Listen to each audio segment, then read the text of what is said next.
افغانستان طالبان کے کنٹرول میں، اور یہ پہلی دفعہ ہے کہ پورا افغانستان طالبان کنٹرول کر رہے ہیں.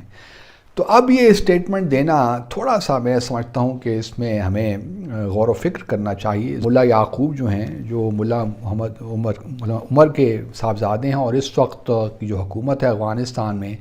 وہ ان کے ڈیفنس منسٹر ہیں. انہوں نے ایک انٹرویو دیا ہے، ایک سوال کے جواب میں کہا کہ جی اگر بھارت کے ساتھ آپ نے فوجی بھجوائیں گے ٹریننگ کے لیے، تو انہوں نے کہا کیوں نہیں جی،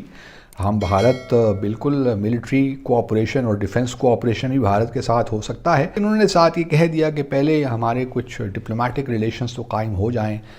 یہاں پہ سفارت خانہ کابل میں آپریشنل ہو جائے، اور پھر ہمارا سفارت جو دہلی میں افغانستان کا سفارت خانہ ہے وہ کابل حکومت کے حوالے کر دیا جائے، تو پھر یہ ڈیفنس کوآپریشن بھی ہو جائے گا. تو انہوں نے یہ سارے معاملات میں کوئی ایسی نہیں کہا کہ بھئی ہم یہ نہیں کر سکتے، یا تو انہوں نے ایک بڑا زبردست اپنی پوزیشن لی. دوسرا یہ بھی دیکھیے دوستو کہ ہمیں یہ خیال رکھنا چاہیے کہ پچھلے 16-17 سالوں میں پاکستان، اس کے باوجود کہ پاکستان نے بہت کوشش کی مختلف اعتبار سے، اگر آپ پشاور بھی چلے جائیں تو بہت افغانز وہاں موجود ہیں، لیکن ایک اینٹی پاکستان سینٹیمنٹ جو نان پشتون ایلیمنٹ ہے اس میں موجود ہے.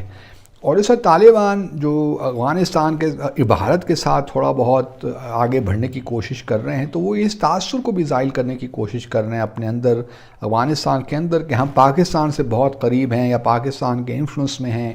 تو وہ تھوڑا بہت جو نان پشتون ایتھنک گروپس ہیں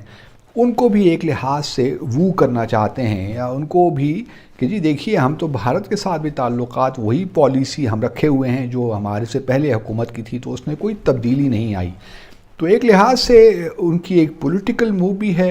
اپنے افغانستان کے اندر، اور دوسرا جو ہے وہ ایک ڈپلومیٹک موو بھی ہے. بہت سارے لوگ جو ہیں وہ ایک سٹیٹمنٹ آئی ہے اس کو انالائز کرنے کی کوشش کر رہے ہیں اور سمجھنے کی کوشش کر رہے ہیں، اور میں بھی تھوڑا اس کو سمجھنے کی کوشش کر رہا ہوں کہ افغانستان کے جو بڑے پاورفل ڈیفنس منسٹر ہیں ملا یعقوب، جو کہ جو ہیں وہ طالبان جو فاؤنڈر تھے ملا عمر کے بیٹے ہیں، انہوں نے کہا ہے کہ جی ہم ولنگنس شو کرتے ہیں کہ ہم افغانستان کی جو آرمی ہے اس کو انڈیا میں ٹریننگ کے لیے بیچیں گے، اور وہ کہہ رہے ہیں ہمیں اس چیز میں کوئی مسئلہ نہیں ہے. وہاں پہ انہوں نے انٹرویو دیا ہے، اور اس میں انہوں نے کہا ہے، اور ایک ایکسکلوسیو انٹرویو دیا ہے اس میں، اور انہوں نے کہا جی کہ ہم جو ہے وہ اپنے آرمی آفیسرز بھیجنے کو تیار ہیں اور ہمیں اس میں کوئی ایشو نہیں ہے. اور آپ کو پتہ ہے تھوڑے دن پہلے ایک انڈین ڈپلومیٹ بھی افغانستان گئے تھے، اور اس کے بعد یہ اسٹیٹمنٹ آنا، اور اٹ مینس کہ وہ جو ایک ریجنل سیکیورٹی ڈائیلاگ، جو ریجنل ایک framework Afghan national security adviser جی دوول صاحب جو ہیں وہ جو شروع کیا ہوا ہے، جس میں میں نے تھوڑے دن پہلے بھی ایک ویڈیو بنائی تھی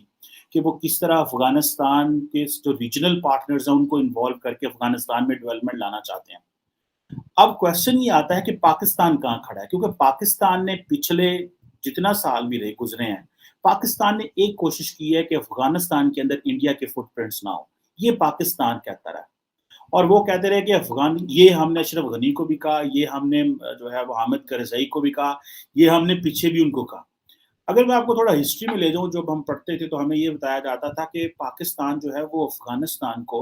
ایز اے اسٹریٹجک ڈیپتھ کے طور پہ یوز کرنا چاہ رہا ہے. اب یہ گو کہ مجھے یاد ہے پاکستان کے جو former army chief general Ashfaq Parvez Kayani ہے، انہوں نے اس سارے کانسیپٹ کو ریجیکٹ کیا تھا، اور انہوں نے کہا تھا کہ نہیں ایسی کوئی بات نہیں ہے. ماضی میں جنرل اسلم بیگ جو پاکستان کے آرمی چیف ہوا کرتے تھے بیک ان 90s، جب پاکستان میں جو ہے وہ ڈیموکریسی ریسٹور ہوئی تھی تو بے نظیر بھٹو کی حکومت تھی، تو وہ سمجھتے تھے کہ ہمیں افغانستان کو ایز اسٹریٹجک ڈیپتھ استعمال کرنا چاہیے. اس کا کیا مطلب؟ اس کا مطلب یہ تھا کہ ان کیس انڈیا پاکستان کے اوپر ایک نیوکلیر دھماکہ کرتا ہے، نیوکلیر دھماکہ کرنے کی کوشش کرتا ہے یا کرتا ہے، تو اب ہوتا یہ ہے کہ کوئی بھی جو ملک ہوتا ہے اس کے پاس سیکنڈ اسٹرائک کیپیبلٹی ہے کہ نہیں.